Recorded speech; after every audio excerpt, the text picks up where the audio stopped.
Tusali kwa jina la Baba na la Mwana na la Roho Mtakatifu. Amen. Salamu Maria, umejaa Bwana yu nawe, umebarikiwa kuliko wanawake wote, na Yesu mzao wa tumbo lako mbarikiwa. Maria mtakatifu, mama wa Mungu, utuombee sisi wakosefu, sasa na saa ya kufa kwetu. Maria mama wa hekima, utuombee. Kwa jina la Baba na la Mwana na la Roho Mtakatifu. Amen.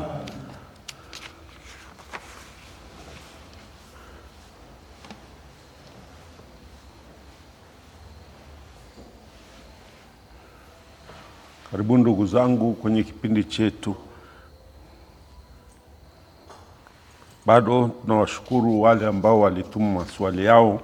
Ninayo maswali labda 8 mapya. Kwa hiyo tunapata nafasi ya kuingia ndani kwa wingi, kwa sehemu kubwa ya Biblia, neno la Mungu, na tunapata utajiri kutoka kwa maswali haya. Na maswali ambayo yalitoka kwenye mtandao na nimepewa hapa, na mengine yameletwa na mmoja aliandika vizuri sana maswali yake 4 yake.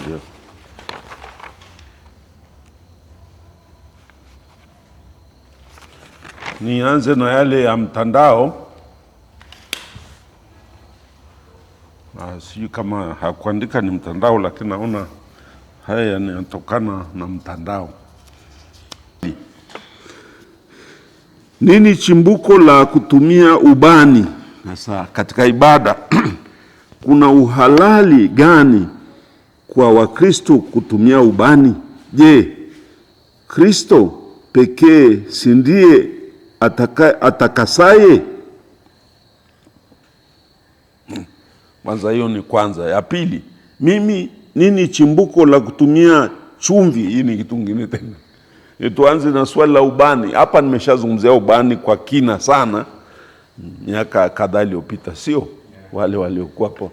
Nimezungumzia hata ubani aina mbalimbali, hata za madini, zingine za magome ya miti, nyingine ni za utomvu, na zote grade mbalimbali, na zingine ni ghali sana za aina fulani za ubani. Lakini swali hapa tuzungumzie hayo tena, turudi kule. Siwezi kurudi huko, ikitajika ndio, lakini kwa sababu kila wakati tunapata wanaohudhuria kipindi watu tofauti. Lakini hasa ubani kazi yake ni, lengo lake nini, na ulianzaje? Ningesema kwamba historia kifupi na lengo la function, yani matumizi ya ubani ni. Watu wa kwanza katika wataalamu wanatuambia watu wa kwanza kutumia ubani, yani aina ya madini yanayotoa harufu nzuri, kwa harufu mbalimbali nzuri, na unatoa moshi wenye harufu nzuri. Naweka kwenye moto, na inapoungua inatoa harufu nzuri, na ile harufu inaenea ukumbi au chumba walipo wao watu. Hiyo ndio ubani. Ubani lazima unaambatana na moshi na moto. Moto unaunguza yale madini, alafu yale madini yanatoa harufu nzuri ambayo inategemea na yale madini au ila magome yaliyotumika. Alafu ndio ilikuwa inatumika kwa namna hiyo. Sasa watu wa kuanza kutumia ubani ni wa Misri. Miaka 3500 kabla ya Kristo. Zamani sana. Na waliyetumia hayo katika vyumba vya makaburi, vyumba vya, unajua wao walikuwa wanazika kwenye vyumba, yani pyramids. Hata kama ni dunes, tunaita dunes, ni mahali ambapo pamenuka.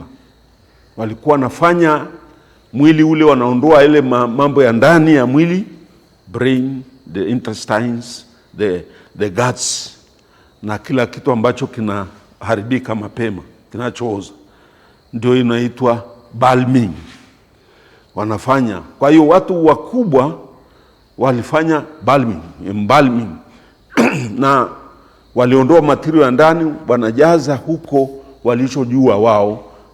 Watu hawa ni siri, mpaka sasa hivi watu wanajifunza namna ya kufanya embalming na mummification. Wanatoa ile ya ndani, alafu wanajaza labda aina fulani ya chokaa ambayo inavufyonza ile maji ya mwili mpaka unaweza kuwa umekauka, lakini haugusi ngozi, macho, kila kitu na nje. Yaani nimeona mimi mwenyewe miili kama 5-6 nimeona. Hata Thutmose mwenyewe, unamuona Ramses, unashangaa, unafikiri hata kama wewe ni mtoto mdogo haitaki, unaweza kuota usiwewe, lakini maiti ya miaka 1500 iliyopita, lakini nafikiri ni jana alikufa. Hao watu walifanya hiyo kazi. Embalming iliweza kuchukua siku 7-8 wanatengeneza ule mwili, na alafu baadaye wanamweka sasa kwenye hicho chumba walichotayarisha, na wafalme wakuu, mafarao, pamoja na makuhani wao wakuu, pamoja na wale waliitwa maenuku, sio maenuku tena kwa Kiswahili nini, eunuku, wale matoashi, wale ndio walikuwa ni wakubwa wale kwenye kasri ya Farao. Walikuwa hao walizikwa kwenye chambers zinazozunguka kaburi la Farao.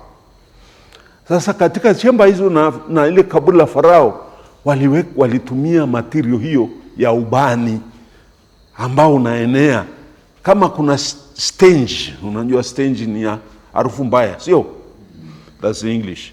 A stench, kama harufu mbaya na ozo, ile ubani unafunika.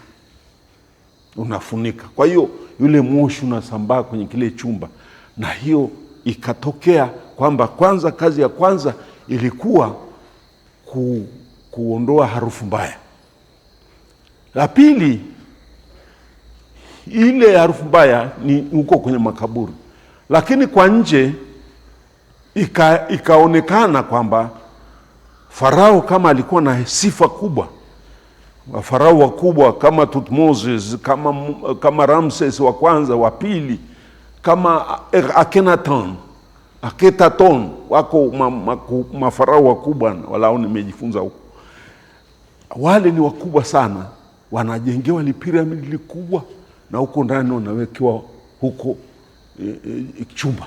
Alafu nje wanaweka sanamu yake, super masanamu. Au watu, sijui dunia imebadilika. Masanamu si mchezo. Huyu rafiki yangu alikuwa kwa Misri, lakini ulitembelea walau. Basi siku nyingine wewe una bahati, ukienda uende ukaongelee kule mji wa mafarao. Sasa wale wana masanamu yale. Sasa ilikuwa masanamu yale wakiweka hivyo wanamdeify, wanamfanya kuwa Mungu. Mafarao yalikuwa na hadhi ya umungu. Na Mungu mkuu wa Misri aliitwa Ra, wakina Anubis, wakina Isis, wakina Osiris. Kuna miungu yao, wako na miungu wakubwa kama 8 au 9 hivi, wakubwa kwa mafarao. Sasa hao walikuwa kuna limungu kama Anubis analinda makaburi, Isis anahakisha ndio uhakimu. Kwa hiyo wanaweka aina fulani ya mizani pale, na leo linaangalia liko kama Anubis, liko kama koro nini, ndege tai na kichwa cha tai.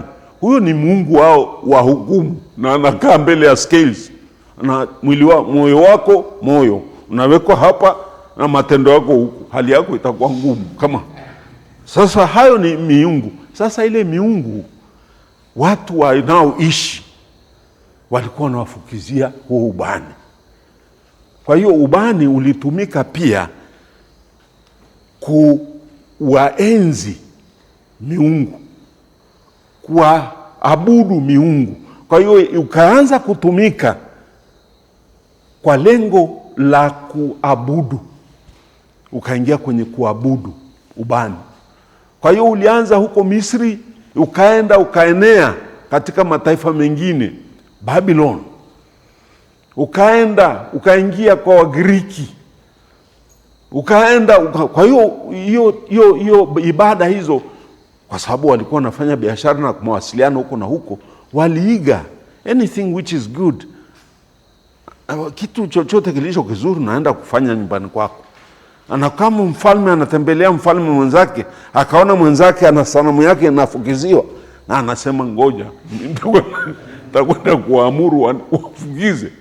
Basi ikaenea. Kwa hiyo Wakanani walikuwa nayo, wa Mesopotamia walikuwa nao, wa Persia walikuwa nayo, wa Griki walikuwa nao, Warumi walikuwa nayo. Kwa hiyo na hii ibada ya kufukizia miungu au sanamu za wafalme wao makaizari ikaenea. The Caesar worship, ile emperor worship ikaenea, naita emperor worship, imeenea Rumi, na ndio Wakristo waliuawa kwa kukataa kufukizia masanamu ya hao makaizari. Walikataa, wakasema Mungu tu ndiye anayepaswa kufukiziwa au kuabudiwa, not human being au masanamu. Kwa hiyo ikawa controversial. Sasa hiyo iliendelea katika historia mpaka wakati tunakutana na Wakristo wa kwanza. Walikufa wengi, kuanzia wakina Caesar, Kaisari Augustus Caesar, wakina Caligula, wakina Nero, wakina wengi tu, mpaka wale waliokuja baadaye walikuwa wabaya sana kwa Wakristo. Mkristo ambaye haabudu, na ndio mada kuu katika kitabu cha Ufunuo. Nimeshasema hayo. Kitabu cha Ufunuo kinazungumzia wale ambao haabudu na kufukizia sanamu ya mfalme ya Kaisari, waliuawa kata kichwa. Kwa hiyo ilikuwa ni lazima ufukizie ubani, na ilikuwa ndio hata yule mama na wakina mama wale wa kitabu cha Makabayo, kitabu cha pili, yule mama na toko saba na wengine, yule mzee jina lake na tena na yule mzee ambaye alikufa kwa heshima, alikataa kula nyama ya nguruwe na pia kufukizia ubani sanamu za mfalme wa Kigiriki, wa Griki, the Greek. Kwa hiyo hao ilikuwa ishara ya kuabudu miungu. Ilikuwa ubani ulitumika kama ishara ya kuabudu na ishara ya heshima. Hiyo ni kutokana na, sasa unaona shift imetoka katika kutoa harufu mbaya kwenye makaburi, ikaenda kwenye heshima, kutoa veneration, what we call, yes, veneration. Na kwa hiyo waliweka, wewe usipokuja ukaweka ubani pale kwenye ile karai, sio kwamba walikuwa na machetezo kama tunavyofikiri. Hata ukienda Roma, Ambrosian Rite, Milano, wanafukizia ubani kwa namna nyingine. Orthodox wanakuja na chungu cha kidhahabu na gali sana viu. Hata Wahindi huko, the Syrian Rite, wanakuja hapa na chungu kimemkaa. Alafu unafika pale, ule kuhani anaweka huko chembe za ubani, kinatoa moshi. Sasa anachukua ule moshi kama vile anauchota. Sio chetezo kilikuja baadaye. Kwa hiyo tujue, hata mimi nimefanya, nao sasa tutafanyaje? Mimi nashiriki ibada na wewe ni kuhani. Kwa hiyo unachukua, unafukizia altari, unafukizia watu kama unavyosukuma upepo. ndio hivyo, mule moshi unakuja kwenu, anazunguka kama mnafukiziwa. Na hiyo ilikuwa sasa kwa Wakristo katika karne ya kwanza ya mwisho wa karne ya kwanza, mpaka sasa kuja baada ya kuidhinisha Ukristo kama dini ya himaya ya Warumi, ambayo ilifanywa na nani? Mfalme na Kaisari Konstantino mwaka 313 aliidhinisha, akatangaza sasa dini rasmi ya utawala wa Warumi ni Ukristo, na yeye akabatizwa kama Mkristo, na mama yake Helena akabatizwa. Najua historia, sivyo? Sasa kuanzia pale, yale waliokuwa wanafanya kwa miungu na makaisari na wanadamu kama hao, wakajeuzia kutoa heshima hiyo. Ubani ni kwa Kristo, ubani katika ibada ya Kikristo. Kwa hiyo utakuta ubani ulitumika katika ibada ya misa takatifu na Ekaristi, na pia walifukizia makanisa, ibada ambazo ni zile kubwa, kwa mfano kutabaruku makanisa, na hata kwa wale wanaofunga ndoa walifukiziwa, yani kuwafanya wamekuwa unganika na Kristo. Na hata maziko, kwenye maziko mwili ulifukiziwa ubani, si kama zamani kuondoa harufu, isipokuwa kufanya kutakatifuza. Ubani ulikuchukuliwa sasa ishara ya utakatifuzo, sasa muelewe hivyo. Kwa hiyo padri au shemasi au yeyote mtumishi anapofukizia waumini, anawatakatifuza, ni ishara ya kutakatifuza. Na baadaye katika ibada hiyo ikawa na function ya tatu, yani kazi ya tatu ya ubani ilikuwa kuondoa pepo wachafu. Ubani umebarikiwa, ubani unabarikiwa, na sio kwamba tunaleta tu, unabarikiwa na alafu unaletwa kwenye ibada. Sasa moja, kama yalivyo maji ya kunyunyizia watu, ubani ndivyo ni ibada pia, tunaita ni devotional act, ni sakramento. Kama unavyotumia maji ya baraka yamebarikiwa, ndivyo hivyo ubani unaweza kutumika, unabarikiwa na hata kunyunyiziwa maji mara nyingine, alafu unatumika kwa lengo la kuondoa pepo wachafu wabaya.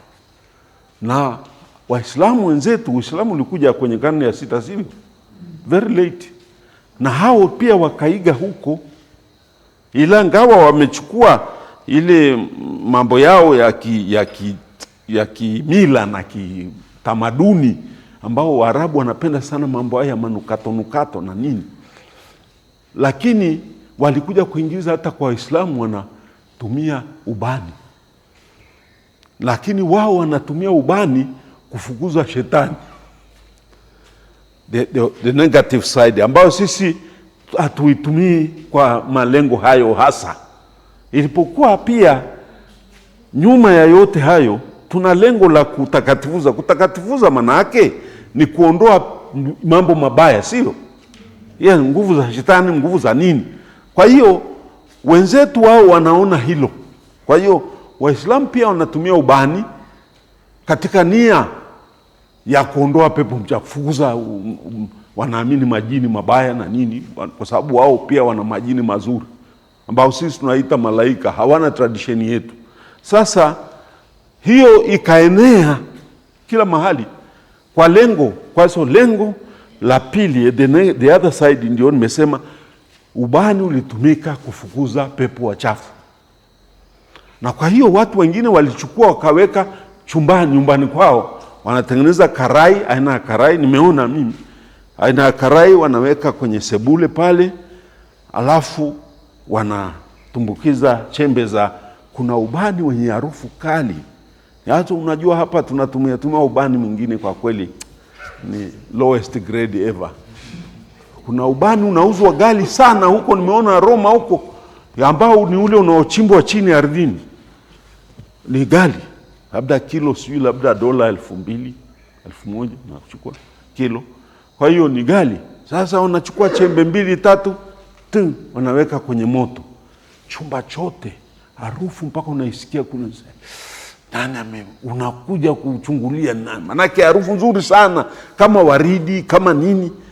Wenzetu Waarabu hawa lengo lao sio kuleta utakatifu, ni kufukuza pepo wachafu. Wanaweza kuleta madhara. Kama kuna mambo ya uchawi wanataka kutoa hiyo. Sasa hiyo ni matumizi ya ubani. Sasa katika kanisa Katoliki ubani umeingia na nilivyosema kwenye karne ya 3 na kuendelea. Sasa ukawa unatumika kwa malengo ya ibada kamili. Ikawa ni ishara ya sala. Hiyo ni matumizi ya namba 4, namba 4. Ubani ulitumika kuonyesha sala zetu zinavyopaa kwa Baba. Kwa hiyo ubani ulikuwa ni ishara ya sala zinavyokwenda kwa Baba yetu mbinguni. Moshi unapanda. Na tunakumbuka ile Zaburi. Sala zetu zinapaa kama ubani, sio? Tunaimba wimbo huo hapa, jamaa wanatia chuni sana, wanaimba kwa furaha. Lakini sometimes we don't even advert what we sing. Lakini ni hivyo tu kwamba ubani ni ishara ya moyo unaosali. It represents our heart going up to the Almighty, kwenda moyo unaoinuka kwenda juu kama moshi wa ubani kwenda kwa Baba. Kwa hiyo ni ishara ya sala. Ubani kwa Wakristo ni ishara ya sala.